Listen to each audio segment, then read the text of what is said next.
Hello and a very warm welcome to a brand new edition of World Panorama with me, Frank Pereira, on Rajya Sabha television. Over the next half an hour, we'll bring you a roundup of all the significant events to have happened around the world this week. But first, a look at the headlines. Heads of more than 50 nations meet in Washington for the 4th Nuclear Security Summit. Terrorists turning to nuclear weapons touted as a very real threat as countries look to coordinate efforts against this happening. Islamic State and North Korea on top of the danger list. Tin Kyaw sworn in as the first non-military president of Myanmar in more than half a century. Says his priority is to turn the nation away from years of military subvention. Aung San Suu Kyi is nominated to be special advisor to the president.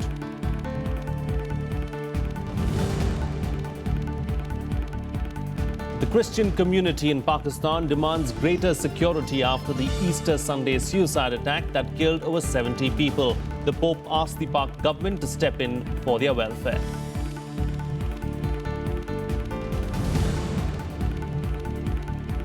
And historians begin repair and restoration work on archaeological treasures damaged by the Islamic State in Pereira as Syrian troops go about demining the city they snatched back from the Islamic State in a landmark victory.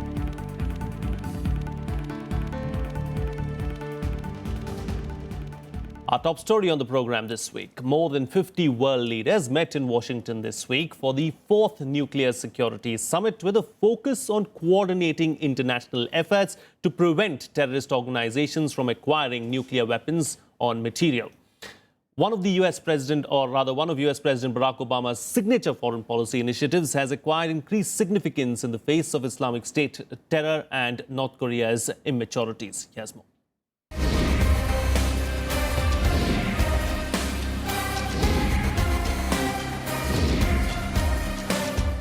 There is no doubt that if these madmen ever got their hands on a nuclear bomb or nuclear material, they most certainly would use it to kill as many innocent people as possible.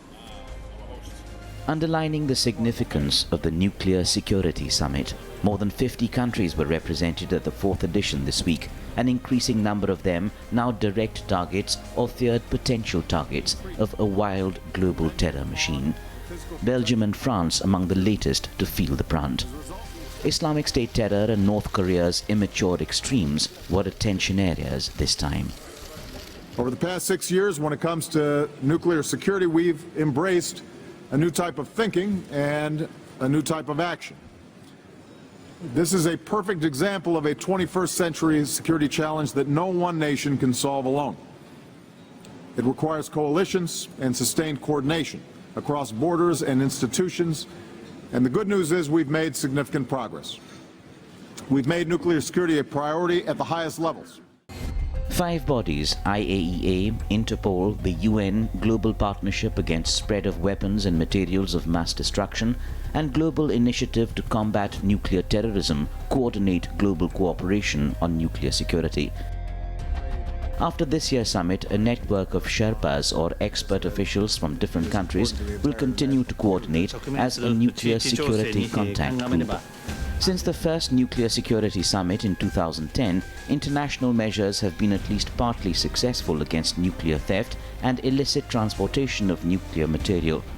Close to 3,800 kilograms of vulnerable fissile material has been secured. 5 action plans worked out this time look to take that forward. Officials say the fight against nuclear proliferation is a strong movement. IAEA has trained over 10,000 people in the past 10 years. And we have donated some 3,000 equipment to countries. And we have collected some 3,000 of information in our database. So these efforts have been strengthened, and we should not forget about the strengthened efforts of our member states to fight against the nuclear terrorism. Terror over the last few months in particular has raised alert levels on the nuclear terror threat like never before. Brussels, Paris, the increasingly complicated Middle East scenario, and groups in South Asia have sent out fears of nuclear terror. Then there's the North Korea question. Its claimed testing of a nuclear device and frequent missile firings raise worries given the irresponsible nature of its regime. The US and Saudi Arabia coming together to sanction Pakistani individuals and terrorist entities, including Lashkar-e-Taiba, Taliban and Al-Qaeda, has been applauded. In the past few months alone, new gift baskets have been added on complex issues like cybersecurity and insider threats. Let's keep up the momentum even after this final NSS. Dear colleagues, this summit is not the end of our quest to make the world safe from nuclear terrorism. The 5 organizations to which we pass the torch today can count on our continued support and commitment. Should the need arise, I know that everybody here will be ready to return to our roundtable. There's no denying the very real, persistent and evolving threat. President Obama has 10 months left in office to follow through on a policy initiative he conceived and championed. There are fears the momentum could slow once he leaves office, despite a recognition of the relevance and criticality of such a fight back. Bureau Report, Rajya Sabha Television. Well, joining me for a chat this week to talk about this is Bharat Karnad, Research Professor, National Security Studies at Centre for Policy Research. Thank you so much, Professor, for joining me on the program. You know, as far as the National Security Summit itself is concerned, what would you say are the main takeaways this time around? Well, look, I don't think there have been any policy breakthroughs. There have been advances in technical kind of issues. Some of them are very technical. Some of them are, shall we say, the countries pledging to improve their security and protection they provide, nuclear materials and so on. The technical aspects naturally are going to be less understood by the common people, but they are the most important. For instance, the commitment by India, for instance, to develop and deploy molybdenum-99, which is an isotope used in nuclear medicine. You go to any hospital, you want an X-ray or something, yes, and you get all these things. So that's where these things are required. Now, the question is, how do you get these, this isotope? You can get it from highly enriched uranium or from low enriched uranium. Most of the time, India has got it from high enriched uranium. Now we want to switch to low enriched, yes, which is less, shall we say, amenable to use in weapons purposes or for radiation diffusion devices, which is the dirty bomb purposes. So these are the kinds of very technical issues on which there have been advances. But the general, I think, consensus has been to strengthen the nuclear security regime, the security architecture, the system-based threats that the security faces in each of these countries. So these are individual commitments, I think, that countries have made to ensure that the fissile material or other dangerous materials do not get into the wrong hands. Indeed. You know, one thing that I wanted to point out is the absence of Vladimir Putin or the Pakistani Prime Minister of Nawaz Sharif not being present at the summit itself. Is that a cause for concern, or is it something that we can just brush aside? Well, the absence of President Putin is obviously symbolically important and also substantively important, because without Russia, the whole thing gets skewed a bit. Yes. Because a major player is absent. Does that mean that Russia's commitments in the past summits are null and void? No. But it does mean perhaps a declining interest of Moscow in an American initiative. And they do not want to give Obama a leg up, as it were. So these are political games being played at that level. The absence of Nawaz Sharif really doesn't matter much. Because if you look at the photograph, the two people sitting on either side of President Obama are President Xi and the Indian Prime Minister Narendra Modi. Why? Because these are the two most important countries, if you consider what's at stake. Firstly, because President Xi heads a country that's perhaps the greatest proliferator. Deliberate, mindless proliferation over the years. Now, if he commits himself to these things, that's a good thing. Why India? Because India is not signatory to the Non-Proliferation Treaty. Yes. And can actually pretty much upend any global order that anybody can sit down and negotiate. Yes. So we become important as far as Obama is concerned and the West is concerned, most of the NPT countries are concerned, to get India in, even though it's not a signatory. If India wants to maintain leverage, it should maintain its distance, because the more you maintain your distance, the more leverage you have, the more you're courted. The more easily you give in and want to be part of the club, the less leverage you'll have, and therefore the less latitude in the future. Indeed. So it's a political decision I think the Modi government has to make. To date, he has been trying to act responsibly, or to place India as a responsible state, which by and large adheres to the international norms. You know, a lot of emphasis was laid on the Islamic State and North Korea. Do they pose such greater threat? Yes and no. What do I mean by that? Look, while in theory it's easy for any group or an outlaw outfit to craft a radiation diffusion device or a dirty bomb or steal whole systems. Yes. In practice, it becomes very much more difficult. Say Pakistan, where these nuclear materials are supposed to be very vulnerable to all kinds of terrorist groups operating in that country.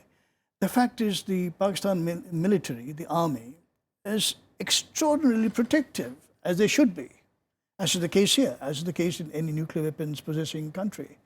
So that's not easily going to happen, meaning some terrorists trying to hijack some whole weapon system or some fissile material. But does North Korea pose a different threat?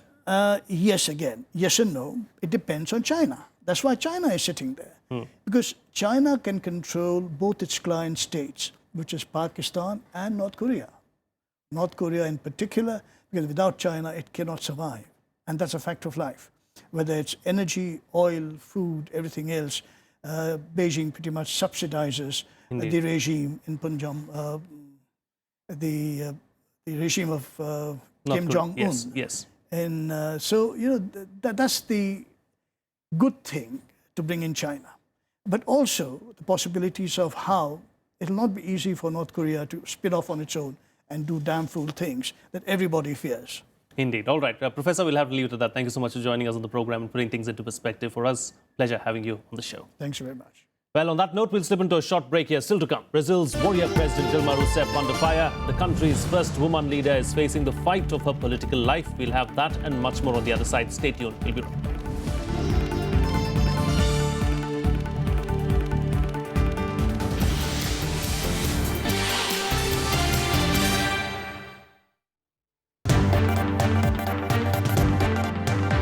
I'm Amritan Shura and you're watching Constitutionally Yours. It is our ultimate goal to have a uniform civil code. We want this uniform civil code throughout India. लोगों को जो कल्याणकारी काम है वो भी करने चाहिए. Today religious ground prevails over scientific ground. Article 48 वो किसी religious और sentimental reasons से नहीं. Join us as we try to understand contemporary issues related to the Constitution. Watch Constitutionally Yours on Rajya Sabha Television.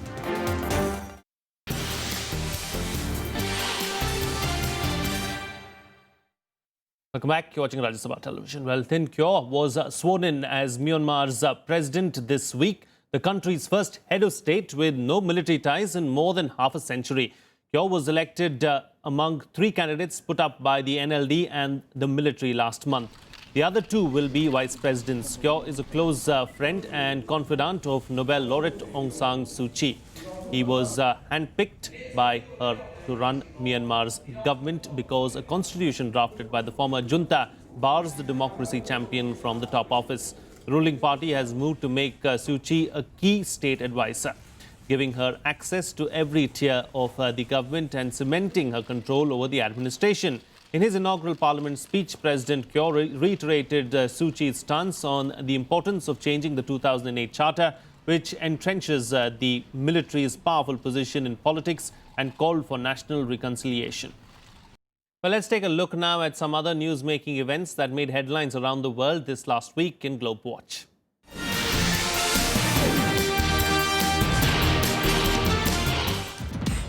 The European Union and India pledged cooperation against terrorism and radicalization at the 13th EU-India Summit in Brussels.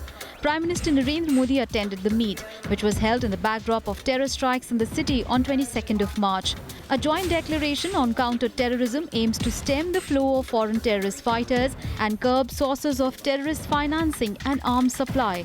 Both sides also agreed on stepping up cooperation in trade, clean energy, research and innovation, and the fight against climate change. Brazilian President Dilma Rousseff is facing possible impeachment by the country's Congress. A special 65-member committee in the Chamber of Deputies will decide soon if the impeachment petition has a legal basis. Rousseff is accused of manipulating government accounts to disguise the depth of Brazil's recession during her 2014 re-election. In some relief for Rousseff, however, Brazil's Supreme Court ruled on Thursday to take a corruption investigation into former President Luiz Inácio Lula da Silva away from a crusading federal judge as pro-government protests across the country eased pressure on her. Republican frontrunner Donald Trump's campaign is trying to contain the fallout from his comments on punishing women for having an abortion. After widespread criticism, including from his own party, Trump took back the remarks, saying women are victims and doctors should be punished. He claimed it was a case of simple misspeak. The comments triggered a flow of rebukes from both sides of abortion debate. Trump's latest controversy threatened to further erode his standing with women voters, many of whom have been offended by his use of vulgarities and insulting language to describe women during the presidential race.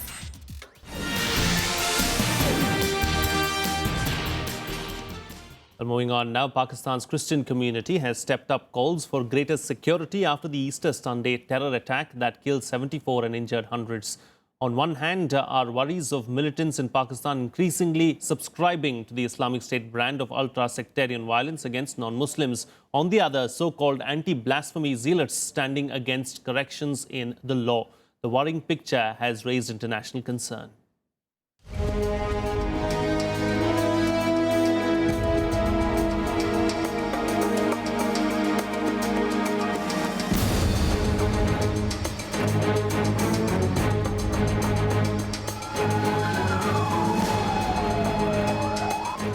Another terror attack in Pakistan. The latest target, the small peaceful Christian community on Easter Sunday. It happened at an amusement park in Lahore. Most of those killed were women and children. The worst terror strike in the country since the December 2014 Peshawar school attack. As the Jamaat-ul-Ahrar, a splinter group of the Tehreek-e-Taliban Pakistan and an avowed supporter of the Islamic State, claimed responsibility, the Pakistan police carried out raids. Paramilitary rangers are roped in with assurances of speedy justice. During these raids, 5,221 suspects were rounded up and 5,005 of them were released after verification of their particulars. 216 suspects are in custody pending further investigation. After further investigation, we will know more about them. If someone is innocent, they are innocent. If someone is found to be guilty, they will be charged.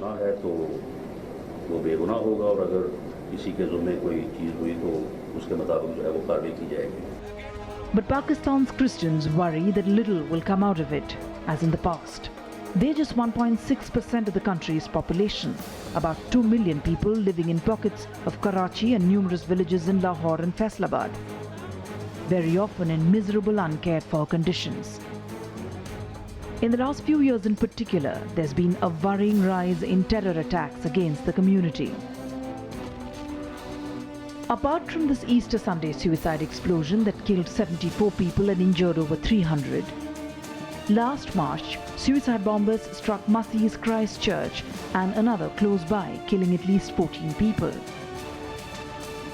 In 2013, a pair of suicide bombers blew themselves up outside a 130-year-old church in Peshawar after Sunday Mass, killing at least 78 people.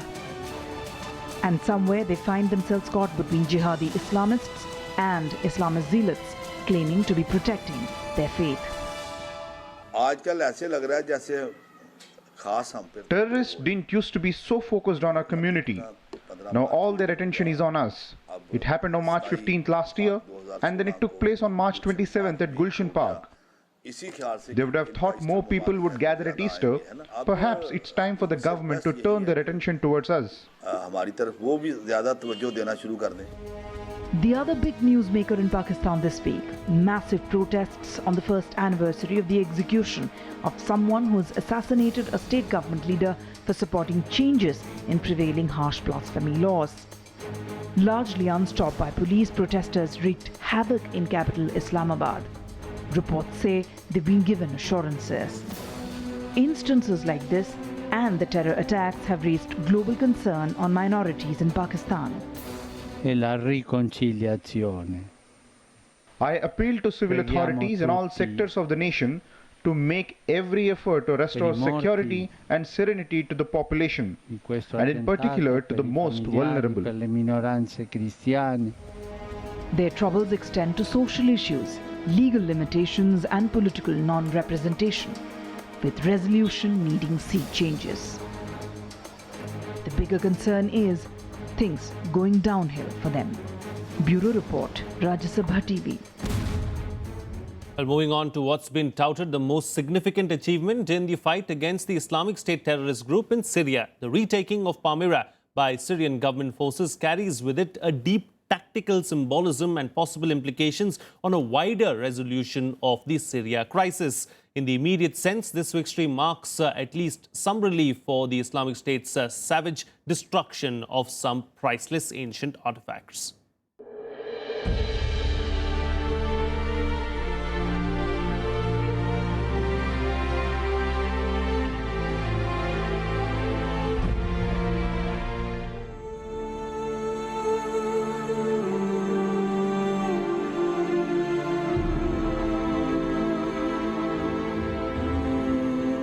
Priceless carvings ripped off walls, heads in landmark sculptures sledgehammered, all in the name of blasphemy. Fanatic Islamic State militants destroyed a slew of architectural treasures, dynamited artifacts, the biggest of them the Temple of Baal, the Baal Shamin Temple and the Arches of Triumph. Caves yet unexcavated are lost to posterity.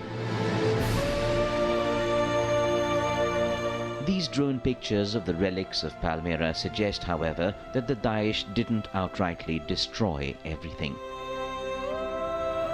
Government channels had reportedly worked overtime, urging them to spare the treasures. Post winning back the town, the focus shifts now to restoration and repair, retrieving whatever is possible. History experts and bodies have been activated for the job. Work may be completed in 2016. We have huge capabilities and expertise in the General Directorates of Antiquities and Museums. We have already executed tens of restoration works. We have the experience to accomplish this. In the city, Syrian security forces have begun clearing mines and disarming other explosives scattered around the town. Little but rubble remains of many areas. Even as they were forced out by Syrian and Russian troops, Islamic State militia wanted to leave behind their legacy of terror. The terrorist organization of ISIS trapped the entire area with wires reaching the power circuit here, in order to blow up the circuits once the town is put back online and to destroy the town with its residents and soldiers.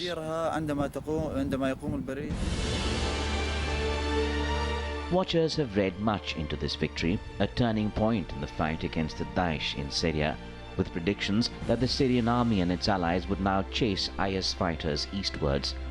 A spur for the forces to retake more Islamic State-held territory, drive the militants out of Deir el-Zor and finally their capital, Raqqa. A big irony emerges in the fact that this victory was facilitated by Russian troops, not American ones, who have been bombing IS targets for years, which some suggest may give the edge to Assad and the Russians in the Syria talks process vis-a-vis the US.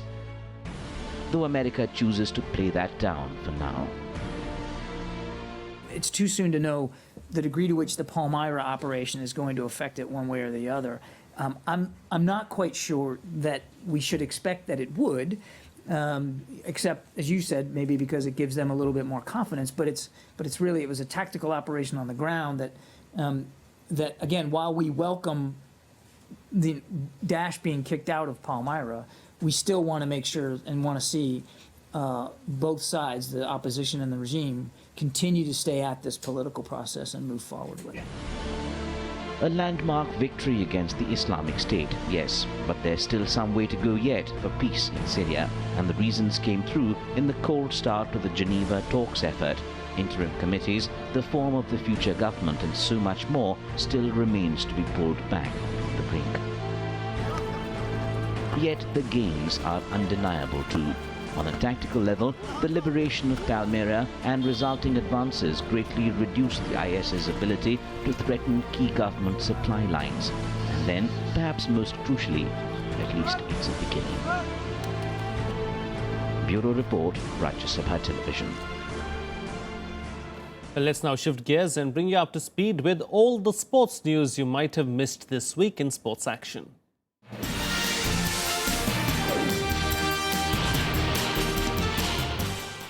Former world number 1 Maria Sharapova is expected to face a disciplinary hearing over a drug violation in June.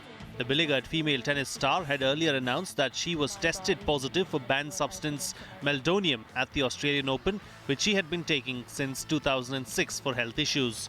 She was provisionally suspended from the sport by the International Tennis Federation and also faces a possible ban of up to 4 years for her wrongdoings. Lionel Messi scored his 50th international goal as Argentina defeated Bolivia 2-0 to advance in their 2018 World Cup qualification campaign. Barcelona superstar Messi emphatically netted a 30th minute penalty on Tuesday at the Estadio Mario Kempes in Cordoba as Argentina wrapped up their third consecutive qualifying victory.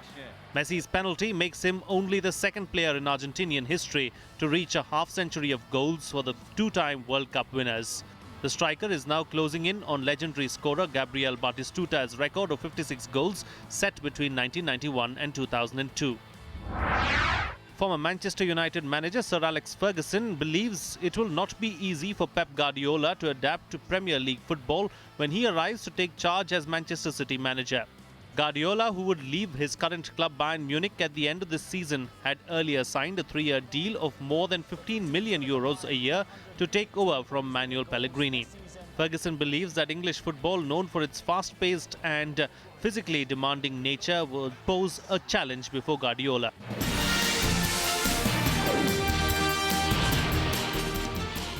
And finally on the program, Harry Potter fans have a new treat coming. Hollywood's Universal Studios is set to throw open a new Harry Potter theme park, a visiting world that brings alive Hogsmeade from the books and films. I'll leave you with a preview. See you again next time.